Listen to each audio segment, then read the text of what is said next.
Welcome to day one. In today's lesson, we'll be taking a look at how being focused can benefit you, but also how losing your focus can be detrimental. You're probably familiar enough with the word, and you've invested in learning how to get a better sense of focus in your life. But why is it so important? Is it more important than other things, like speed or timeliness? More important isn't the right way to describe it, but absolutely is essential. Let's take it from some of the experts.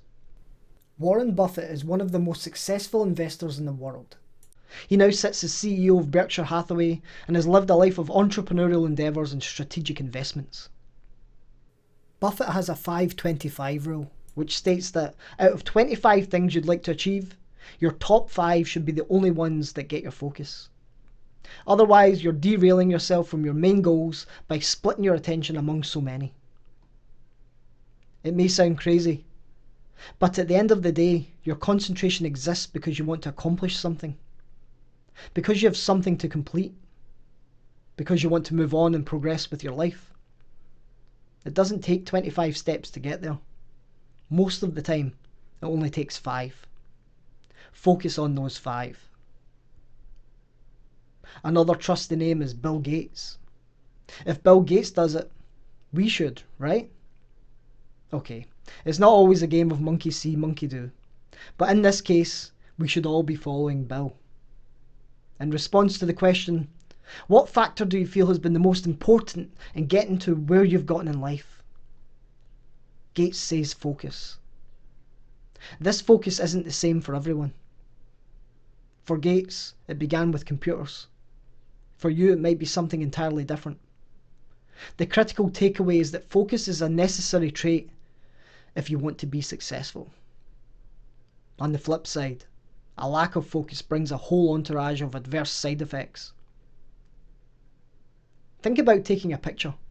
You point your phone at an object, maybe a person or a meal, whatever works for your Instagram, and the first thing you do is grab focus. An out of focus picture displays a lot of pixels, but nothing's clear. You may be getting a lot of information at once, but you can't quite discern what it is. Focus paints you a whole new picture and leads you to results. The same applies to your work ethic. If you're not focused, you can't get simple tasks done. Even worse, you can't get big tasks done in order to reach your goals. You're probably aware of the feeling of losing focus. Sometimes it creeps up on you when you have major deadlines and you begin to realise you're juggling too many balls rather than concentrating on one at a time. Other times, you lack focus from the start. You're working on something and you can't seem to conjure up the motivation to get it done. You'll welcome any and all distractions, and your focus seems to be on procrastination, and even that focus gets broken. But let's take a closer look at focus. We're going to look at what happens to your brain when you lose focus. There's a system that is in charge of stopping movement in your body. This system is called the subthalamic nucleus brain system. It goes hand in hand with fight or flight. Not only is it involved with the body, but it's involved with your cognitive patterns.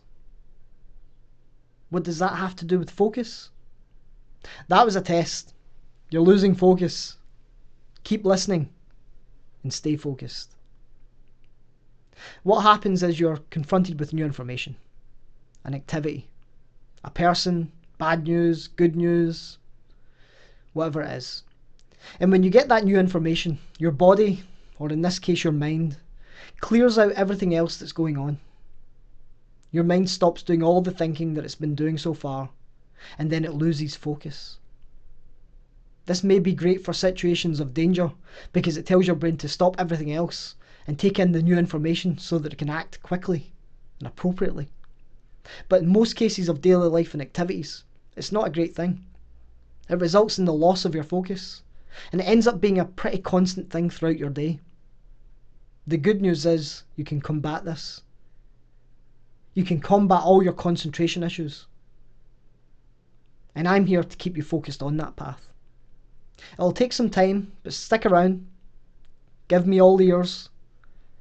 And we'll tackle some of the best ways to deal with focus issues. Now let's take some time to personalise the meaning of focus. Please proceed to exercise 1.